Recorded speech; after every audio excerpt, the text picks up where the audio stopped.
I must have seen that Kojak 82 times. Excuse me, how far is Camp Crystal Lake from here?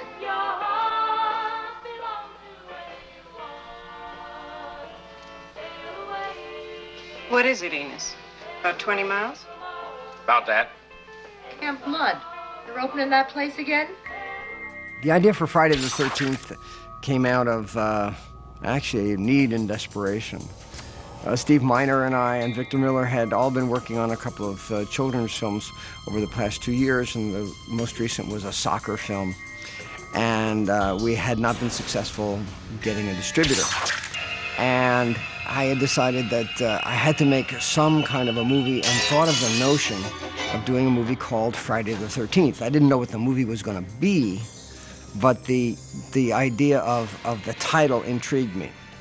I had talked to Steve Miner about it, and the two of us thought that we liked the title a lot, but we didn't have any idea if we could use it, so we did the only thing that we thought was sensible at the time, and which is to say we announced that we were going to make it, and took out a big ad on something like the 4th of July in Variety, saying, Friday the 13th, the most terrifying film ever made.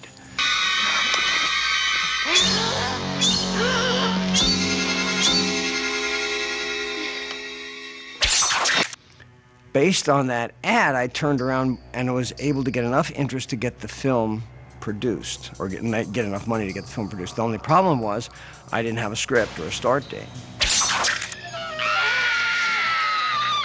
I talked to Victor Miller, and he came over to the house, and we had worked together on a couple of other things, mostly softer, gentler kids' films and things like that, and decided, how would you like to try to make a scary movie called Friday the 13th? And he said, I don't know. I've never really made a scary movie before. I don't know how we're going to do it. And I said, well, I'm not sure either, but let's figure it out. We sat down at the kitchen table and started to create this thing that became Friday the 13th.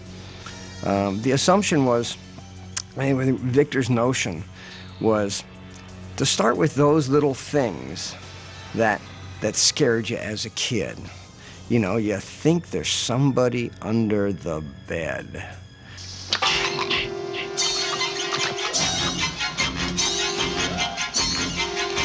You know, globally, I had discovered in some of my reading that the purpose of the effective story like this was to make you comfortable with your fears. And that as children, we get fairy tales. And the purpose of fairy tales, which are sometimes just bizarre, is to take a child's fears and put it in the safety of a story and tell it. And each time you take it out of this dark recesses of your mind and look at it as a story, then it becomes more accessible. Then it becomes easier to deal with, and then you put it back away. You're all doomed. What I was trying to deal with was the notion that every teenager deals, I think, with the fear of untimely death. And it usually shows up sometime in high school when there is a kid who gets on a motorcycle and runs into a tree, or there's a car accident or something, and suddenly, you know, the entire high school almost shuts down because we operate in high school with a sense of invulnerability. All bad things happen to them, but never to us. And when we get faced with that I call it the fear of untimely death, it's very distressing. And this was sort of like the watchword of where we were going to go with the film, is just to deal with this notion of untimely, unwarranted death. It wasn't meant to be a morality tale. It wasn't meant to be, well, if you get mixed up with sex or drugs, bad things will happen to you. That was never part of my original notion of the film. It was that bad stuff happens, we know it, let's take a look at it, and it'll be a little less scary. It wasn't any more complicated than that. I'm Steve Christie. Jeff Bernard. Hey, Marcy this is Janet. Marcy. I'm Ned Rubenstein. Welcome to Camp Crystal Lake. Thank you. When we decided to cast the film, we had never efficiently used a casting agent before. And we were fortunate enough to run into Barry Moss and Julie Hughes, who are pretty much Broadway casting agents in New York. And they just supported it and believed in this project from the get-go. And they brought in every young actor that they could find in New York. The casting people on this, Barry Moss and Julie Hughes, were just amazing theatrical casting people. And so once they were casting a film, I think it was their first film too, everyone was like, whoa, this is going to be something, you know? Right from the start, right from the get-go, we knew it was special.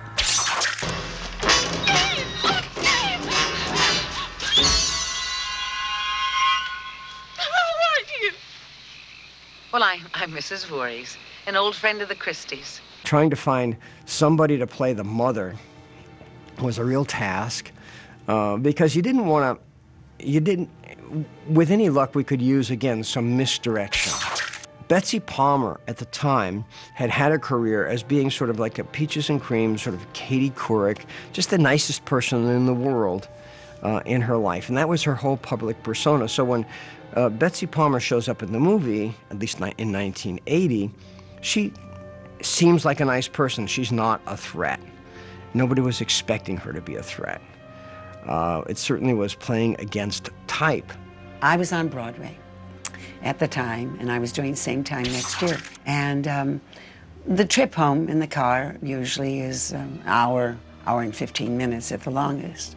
And my old Mercedes, which I'd had for a number of years, just broke down. It stopped, stalled on the road. And so I said to myself, self, I need a new car.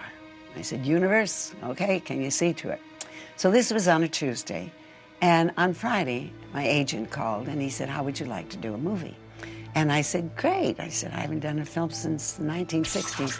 He said, it's 10 days work, $1,000 a day. And I said, great. I said, I just looked at a Scirocco. It cost $9,999.50 or whatever. Perfect, that'll be great. He said, there's only one drawback. He said, it's a horror film. I said, oh, no.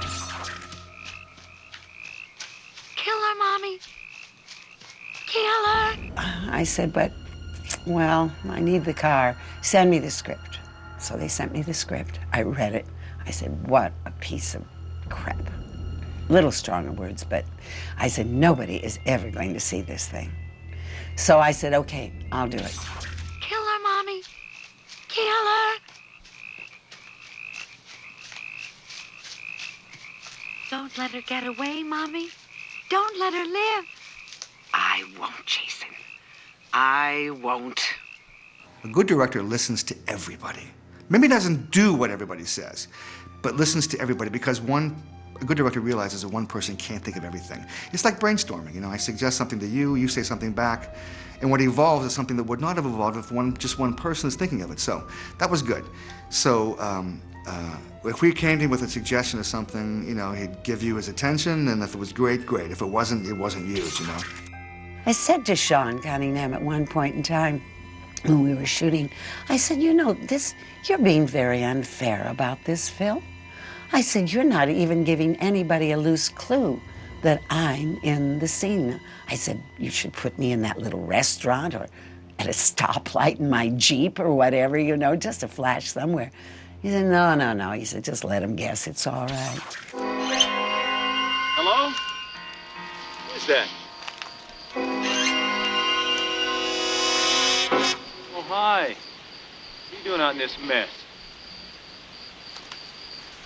Because, you know, it lets you use your imagination. That's what was really wonderful about a lot of it. Like the first two kids in the movie, we should kill them gloriously, but you don't see anything happen to them, which makes when something does happen more of a shock, especially when it's so visceral and so bloody.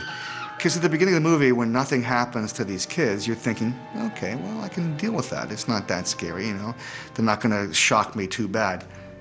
But from the next death on, it was like, oh my God, you know, if they're going to show us that, and they're going to build, what's the end going to be like, you know, which was glorious, you know, with Betsy Palmer's head coming off, Jason coming out of the water. So it did not disappoint, obviously.